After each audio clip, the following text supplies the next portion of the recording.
নমস্কার। স্বামীজির পত্রাবলী থেকে পাঠের আজকে চতুর্দশ পর্ব। পড়ছি 174 নম্বর চিঠি। লিখছেন 6 মার্চ 1895 আমেরিকা থেকে তার প্রিয় মাদ্রাজি ভক্ত আলাসিঙ্গাকে। প্রিয় আলাসিঙ্গা, আমি দীর্ঘকাল নীরব থাকার দরুন তুমি হয়তো কত কি ভাবছ, কিন্তু হে বৎস, আমার বিশেষ কিছু লেখবার ছিল না।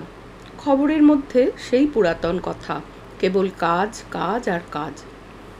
তুমি ল্যান্ডসবার্গ ও ডক্টর ডের নিকট যে পত্র লিখেছ তার দুখানাই আমি দেখেছি। সুন্দর লেখা হয়েছে। আমি যে কোনো রূপে এখনই ভারতে ফিরে যেতে পারবো তা তো বোধ হয় না। এক মুহূর্তের জন্য ভেবো না যে ইয়াঙ্কিরা ধর্মকে কাজে পরিণত করবার এতটুকু মাত্র চেষ্টা করে। এ বিষয়ে কেবল হিন্দুরই কথা ও আচরণের মধ্যে সামঞ্জস্য আছে। ইয়াঙ্কিরা টাকা রোজগারে খুব কৃতকর্মা।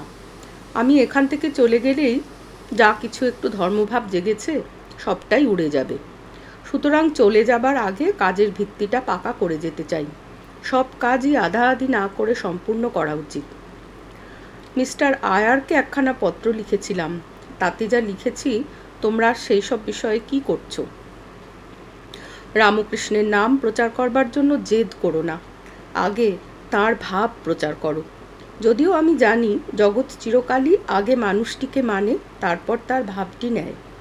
টিডি ছেড়ে দিয়েছে, বেশ তো, সে একবার সব দিক চেখে চেখে দেখুক, যা খুশি তাই প্রচার করুক না, কেবল গোঁড়ামি করে যেন অপরের ভাবের উপর আক্রমণ না করে।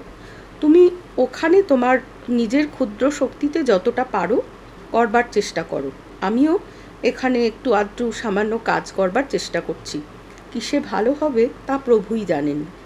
আমি তোমাকে যে বইগুলির কথা লিখেছিলাম সেগুলি পাঠিয়ে দিতে পারো? গোড়াতেই একেবারে বড় বড় পরিকল্পনা খাড়া করো না, ধীরে ধীরে আরম্ভ করো। যে মাটিতে দাঁড়িয়ে রয়েছ সেটা কত শক্ত তা বুঝে অগ্রসর হও। ক্রমে ওপরে উঠবার চেষ্টা করো। হে সাহসী বালকগণ, কাজ করে যাও। একদিন না একদিন আমরা আলো দেখতে পাবোই পাবো। জিজি, কিডি, ডাক্তার এবং আর বীর হৃদয় মাদ্রাজি যুবকদের আমার বিশেষ ভালোবাসা জানাবে। সদা আশীর্বাদক, বিবেকানন্দ।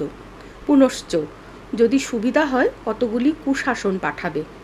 আবার পুনশ্চ, যদি লোকে পছন্দ না করে তবে সমিতির প্রবুদ্ধ ভারত নামটা বদলে আর যা খুশি করে দাও না কেন। সকলের সঙ্গে মিলেমিশে শান্তিতে থাকতে হবে।